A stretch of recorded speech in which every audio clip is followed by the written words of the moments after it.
All right, so today we have a video that I literally thought of, grabbed the car, and went here. We're going to be comparing a very, very, very slow car, and we're going to be comparing it against this, the fastest car that I have access to in my family. That's right, we're doing slow car versus fast car today. And oh boy, what can we possibly compare them with? You know how the last challenge, the last fuel economy challenge went, Jack. How's this gonna go? Surely whatever you're thinking of doing is going to obviously favor either the fast car or the slow car. Well, that is not the case today, actually, because I'm not even really going to challenge them against each other. Today, it's going to be all about what the differences are when it comes to driving these things. What you have to be cautious of, what you can do, what you can't do, and stuff like that. So, here we have my dad's 2019 Audi S5. And it has the 3-liter turbo motor, V6, and it makes 249 horsepower, I believe.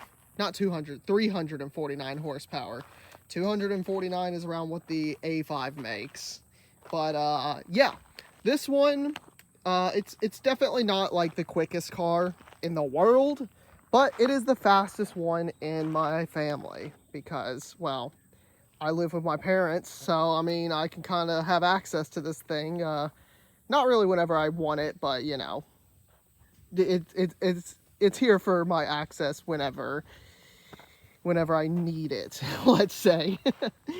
Anyways, yeah, that's a little about this S5 here, and of course, we're gonna be comparing it to the slowest car in the family, which, who would have guessed, is the CRZ. Yippee! I love having the slowest car. No, I really do, actually. I think it's really fun. Slow cars are fun. It's fun to drive a slow car fast. But anyways, we're going to be comparing the two, and I'm going to show you guys what's up with this thing, and we're going to go for a little drive. Alrighty, so we're in the S5 now. Gonna make sure that there's no traffic coming, and we're gonna set off. So, slow car versus fast car. It's gonna seem lazy, but next week I'm gonna do big car versus small car, because that one's gonna be a bit more of a difference than this will. But as I said, I literally was sitting at home and just thought of this idea, grabbed the keys to this car, and went on over to my spot.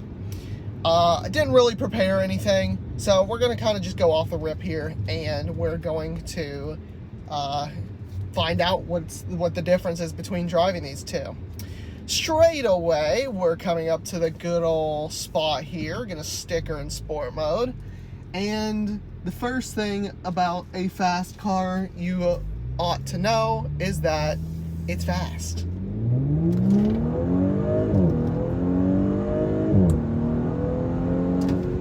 It's really fast. Oh man, that's great.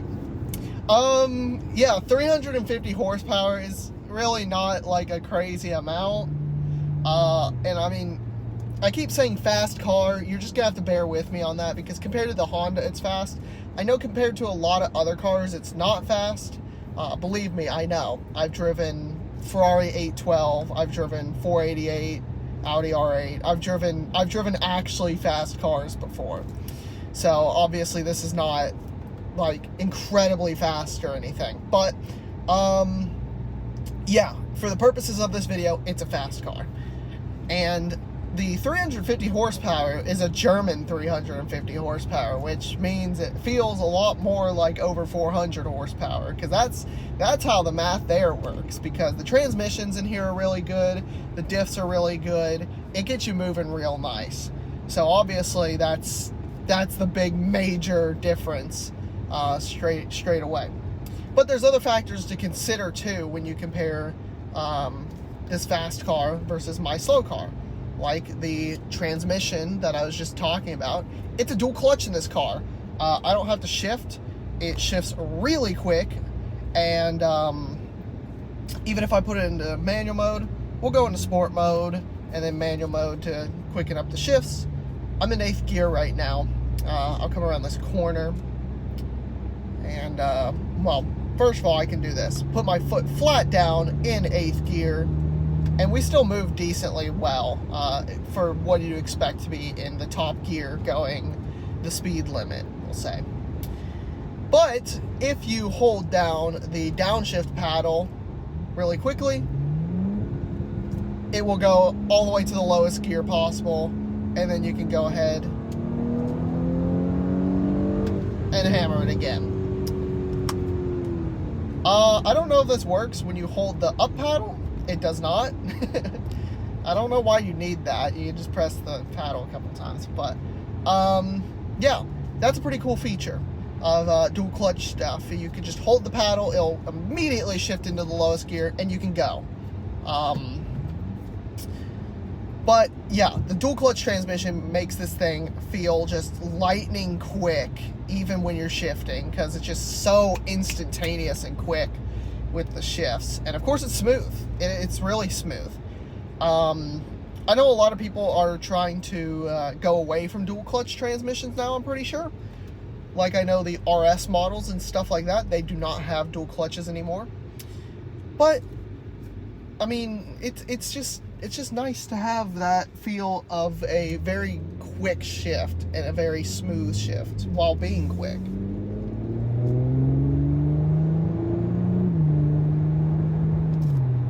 Because it just adds to the experience. It really does. Another thing is, once you hit like the speed limit in 2 seconds in this car, the fun's over pretty much. You accelerate really quickly up to the speed limit, and then you're done. And that doesn't take a very long time, obviously, because it's a quick car. That's what it does. This is an 8th mile machine. I have drag raced this car before on the 8th mile. I have a video of it, actually. Go check that video out if you want to. It's a pretty fun one. It's a pretty fun one that I made. It's before I was doing my weekly stuff, though. It's not the highest quality video, but it's a fun one to watch. So give it a watch. You can see me beat some cool cars. I should do that again, actually. That'd be fun. But anyways, yeah. You definitely notice once you get up to the speed limit, that's kind of where the fun stops, because you can keep pushing this car. You really can. But I mean, I just entered a new speed limit zone, hit it really hard, and I'm at the speed limit again. But once you get to the speed limit and you punch it more, you're in really dangerous territory in terms of your speed and stuff. So I mean, it's just kind of a rough spot to be at in terms of wanting to always go fast. That's kind of the problem I noticed when I'm in fast cars, is I always want to go extremely fast. I just want to punch it and get to 120 and just stay there. But that's not legal, obviously. So I don't do that, because like, that's stupid. But with a slow car, which we'll get into later, that problem's not entirely there. Because really, to me, what matters the most, as it turns out, I learned this as soon as I got behind the wheel of the CRZ that I test drove for the very first time. I learned that it's not really the speed I'm after, it's more the experience of the engine building revs, it's the power being sent through the wheels, and it's the shifting and just hearing the noise and all that. So obviously you get that in this car, but it's not for very long compared to a slow car, which we'll go over later. But anyways, in terms of handling and stuff, fast car, really not that much different than slow car. This one has all-season tires on it, much like my Honda does. And that means the handling is hindered on both of them. But this one has slightly wider tires, but you also then consider it weighs more. So in all, you're kind of missing out, really, just from the tires on both aspects, because your cars could handle a lot better. But tires considered, this car still handles pretty darn well for what it is. This is built off of the A5 platform. Pretty sporty feeling and looking chassis and stuff like that. And of course, it's being given a more powerful engine makes it even more sporty, of course, as you would expect. The turbo in this car, Audi did a very good job at making sure that this car does not lag. It still lags, of course, as turbo cars do, but for the most part, you never notice it unless you go from a very slow start or a stop. You'll notice it then, but other than that, you just don't really feel it. For the purposes this car is being used for daily driver, it's never an issue, ever. But the turbo means that this car goes faster, and that's fun because you get the experience of the turbo noise. And if I learned something recently, if you put this car into sport mode, it will actually change the sound the turbo makes. I don't know how that happens, because it's not pumped in through the speakers, unlike the exhaust note. It's actually real. So I don't know how they change the intake noise, but it sounds more aggressive and more sporty. And that's pretty cool. Let's see here.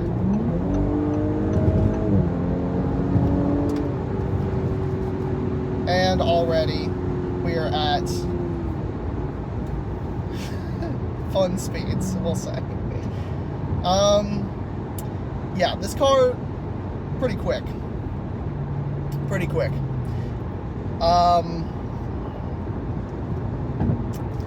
But yeah, that's a lot of what makes the fast car. Just turbocharged motor, decent amount of horsepower, and it can put it all to the ground. Now, if I had an American muscle car or something similar like that, you get more experience because we'd have like wheel spin and stuff like that, and of course that would more stick out as being a fast car. But this one has all-wheel drive, and all-wheel drive puts the power down perfectly well in this car, and it doesn't really let you spin the wheels at all. I've never spun the wheels in this car because, frankly, if you do, it's because you're trying to and you're doing something stupid. So, not doing that because this isn't even my car. So, but anyways, I think that's about it for the fast car experience. I know I rambled on for a bit, but it really is more of just a case of it is faster, yes, but the experience can be a little dull sometimes. If you're not using this car for like track use or anything, it can be a little bit dull because you just get the initial hit of excitement and then immediately have to back off once you're at the speed limit. 0 to 60 on this thing is 4.5 seconds or something like that. And yeah, you get there quick. You get there quick, and you can't really mess around too much in this car. And of course, just driving it like off a stoplight and stuff, you're using very little throttle inputs and stuff like that because it'll just go crazy sometimes. Auto start stop's really annoying. That has nothing to do with this, but I hate it as usual, and I can't turn it off in my car. And yeah, that's kind of the S5 for you. Now, let's move on to the Honda, shall we? Alrighty, so now we're here with the Honda, and it's really windy outside all of a sudden, so that's fun. Anyways, here's the Honda. You all know and love it. My little CRZ. All freshly clean and detailed. It looks so clean. Yeah, since I got both the Infiniti and the Honda back here now, I've been just not driving this anytime any weather event occurs. So it stays clean now. Pretty cool. Anyways, here's the slow car. This one has the 1.5 liter L series motor, the 4-cylinder, and it makes 130 horsepower. And I learned that it is 130 because these had the upgraded batteries. These ones with the newer front bumpers, as you can see, had the upgraded batteries. So let's talk about this guy a little bit. It's mine, we know that, and it's a little modified, but it has no powerful modifications. Okay, cool, we talked about it. You can watch another video on my channel if you actually want to know about this car. But let's get into the reason why it's here today. It's the slow car, and slow it is, but it is mine and I love it. But I don't think you really need to know much more about it, to be honest. Let's just take it for a drive. Okay, so now let's take the good old Honda out and make sure no one's coming again, and we're good. Slow car life. I've been living this for the past couple years now, and let me tell you, it's a lot different, especially after just doing those drives back to back. It is a lot different of a driving experience between the two cars. This, I'm obviously used to. It's my daily driver, and I know everything about it. I know how the power feels. I know where it gets on power, where it's weak on power, in the RPM range. But it's still fun to mess around with for a video. Anyways, back at the same spot, the good old roll to 60 spot, and we're not rolling to 60, we're just gonna punch it and see what happens. So you'll notice we're still going,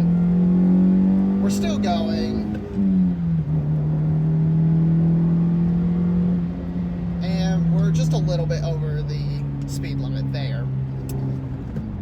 So, yeah, slow car life. Turns out, slow car is slower than the fast car. Who would have guessed, right? Yeah, there really is a big difference, like I was saying. Mainly, for me, like I was explaining also, ooh, F-body detected. I love it, F-body Camaro. Mainly for me, it's in the feel. It really is, because you'll notice there, I was on the power for a long time. I was shifting through the gears, and it was just making noise, not going anywhere, and that's what I love. That's really what I love. I love the car because you can just go, and I'm in 6th gear right now. I mean, we're going, but nowhere quickly, obviously. And even if I shift down a few gears, we were only doing slightly under the speed limit there, and we were just doing slightly over when I let off just then. If that was still in the S5, we'd be doing like 20, 25 over at that point if I accelerated for that long at full throttle. So it's really, it really is fun, slow cars are. And I know this is kind of going to be a slow car propaganda video, and it sounds like I'm coping, but in reality, that's just what I'm like. Slow car, you get a lot more of the experience. You really do, because you can really push this thing all the time. And it's not even just when you're trying to get on it and stuff. It's in everyday traffic too. You pulling off from a right-hand turn like we're about to do, where you have to make sure traffic's not going to hit you. You have to go kind of quick. Merging onto the interstate, you very much have to go quick. And just, there's so many other daily events that occur where you have to use the car. You really do. Otherwise, you're going to get hit. So, all that is to say, the experience here is very much making up for the speed, in my opinion. But let's talk about it more objectively. Well, this car is so much slower than the S5. It has a 10-second 0 to 60 just about with the manual transmission, which I of course have. And the manual transmission, as you noticed back there, I shifted really slow, and that's just to rev match and not destroy the transmission. But it shifts real slow, and it it's not near as smooth as a dual clutch. I like to think I'm getting better at shifting and I'm making it smooth for a manual transmission, but obviously you're not in the car to be able to judge me, and yeah, I'm probably doing a terrible job. But the transmission's slower, the engine's slower. It's naturally aspirated though, so you do get a lot of throttle response, which is pretty fun. I was talking to someone recently at Cars and Coffee about this car, and they're a Honda mechanic, and they noted that this car is one of the most responsive drive-by-wire cars he's ever driven. Pretty cool compliment to me, and I can agree. It is really responsive, not only because it's naturally aspirated, it's because the hybrid system as well. So you get that electric torque right off the bat, and it makes it honestly feel like you are drive-by cable. So that's pretty cool. And slow car, even though it's not near as quick as the fast car, it still feels like something. It's obviously not pushing me back in my seats, and it's not insanely, it's not got an insanely high top speed or anything like that, but because of the throttle response and the manual transmission, you still get an experience. And that's what I'm all about, like I've said.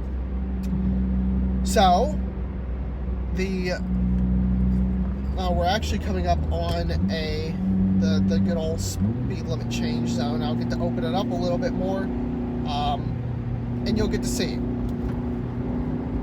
See if they pick the right lane.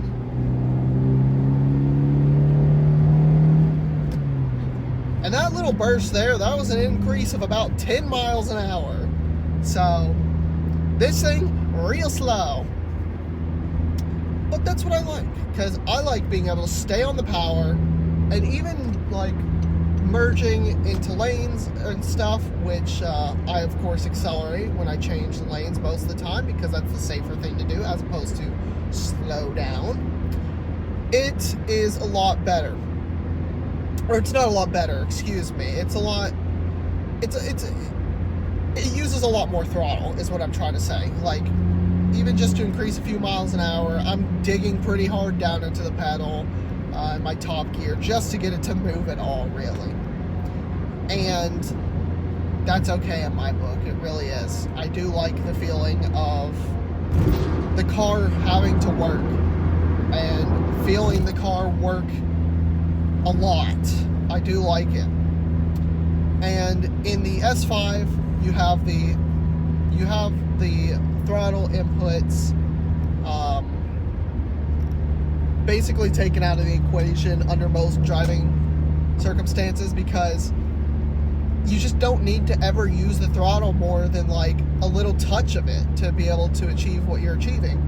But for me now, I'm going up this hill and I'm about 2 inches down on the throttle just to maintain my speed. And of course, you can't argue with those downshifts. But yeah, it's just a whole nother experience driving a slow car. It really is. I encourage you, if you are a non-slow car believer, just hop in something like this and just step on the gas pedal for 10 seconds and you'll feel something. You really will feel something, that's for sure. Well, as I was saying before my phone fell off of my mount, I honestly don't remember. That startled me so much. I don't remember what I was saying. But this car, it's a fun thing to drive. It really is, even though it's not fast. So really what I'm trying to get at through this video is you can still have fun in a slow car, and the experience it's different for sure, but it is not wrong to enjoy the slow car as much as the fast car or more. They're both great for different reasons. But anyways, I think I like my slow car a bit more just because it's my car. I'm sure if I had a fast car, which I do plan to one day, of course, I would enjoy the fast car just as much. But for now, that's what I have to say, is the slow car. I like the experience of feeling the power and feeling it just go and go and go without actually feeling any G-forces. I like listening and just watching all the gauges slowly go up. That's really fun to me. So that's all pretty cool. Alright, getting onto the interstate here. I'm gonna try and merge and not die.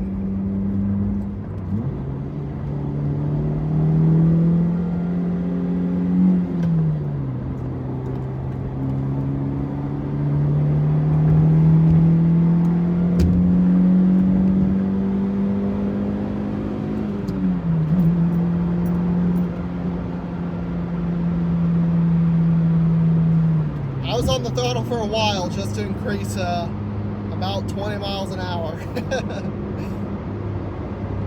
But this is the experience that I want. I do like that experience. Obviously, it's a little more dangerous than having a fast car in a sense, just because if you're actually trying to be responsible driving, then having a slow car can lead to a bit of trouble sometimes when it comes to merging and when it comes to speeding up if someone's coming up real quick behind you off of a right turn or something like that. That's where the fast car is very much safer than the slow car. I know I've personally I've almost gotten in trouble a few times merging onto interstates because I was just on the throttle and the car was not doing what it needed to be doing, we'll say.